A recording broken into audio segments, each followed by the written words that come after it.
Who has changed, God or you? Today we're going to be talking a little bit about faith and how God can use us, just how he used his disciples back in the day when he was here. Starting off with Matthew 17:14 through 20, says, when they reached the crowd, a man approached and knelt down before him. Lord, he said, have mercy on my son, because he has seizures and suffers terribly. He often falls into the fire and often into the water.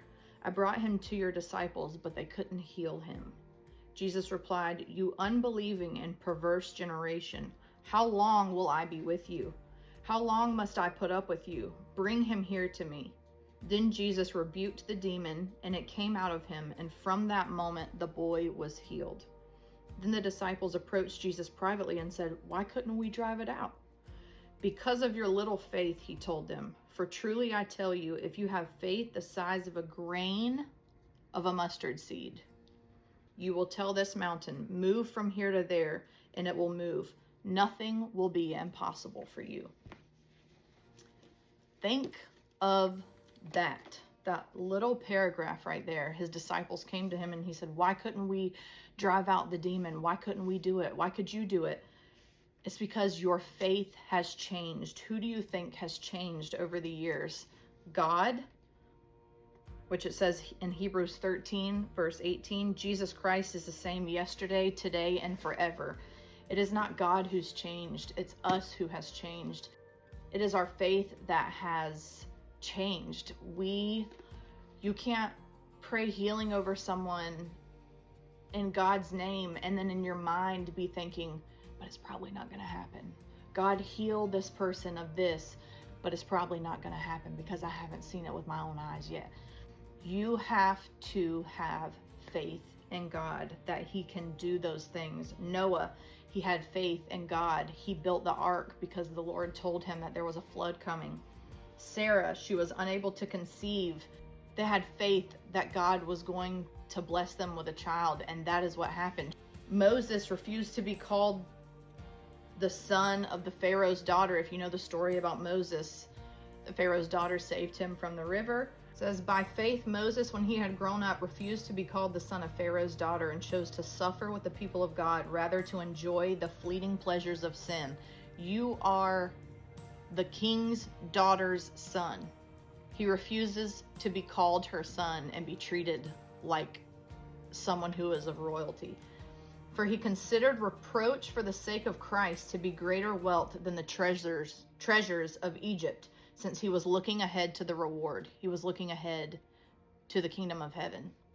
Here in Acts chapter 3, verse 1 through 7, it says, now Peter and John were coming up to the temple for the time of prayer at 3 p.m. A man who was lame from birth was being carried there.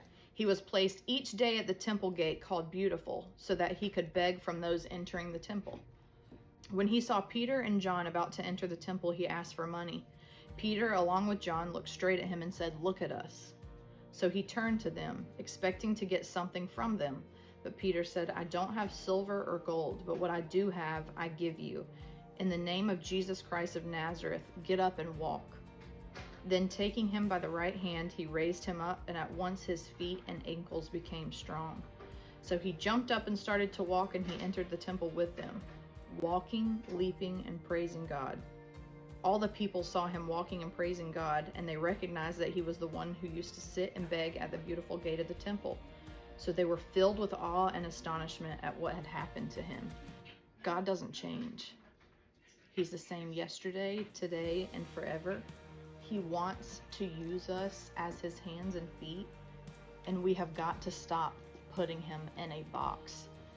God's power is so much stronger than where we put him. We put him in this little box that only answers prayers that we think he can do, that we think is possible for him. Ones that are tiny, that aren't that hard. You will never see healing, miraculous healing in yourself and anyone else that you lay hands on if you in your heart and in your mind do not fully believe that God will come through and heal that person or heal whatever you're dealing with. He is able and he will do it. You have got to be the one that is faithful, that believes that Jesus will. God can still perform miracles through us. I fully, fully, fully believe with every cell in my being that people who are blind can still be healed. People who are lame can still get up and walk. God has not changed. Our faith has. The vessel who is praying for them has. You lay your hands on someone and you wholeheartedly in your heart and mind believe that they will be saved in the name of Jesus. You are just a vessel. God can work through you to heal that person. Be a faithful vessel and you will see miraculous things in your life.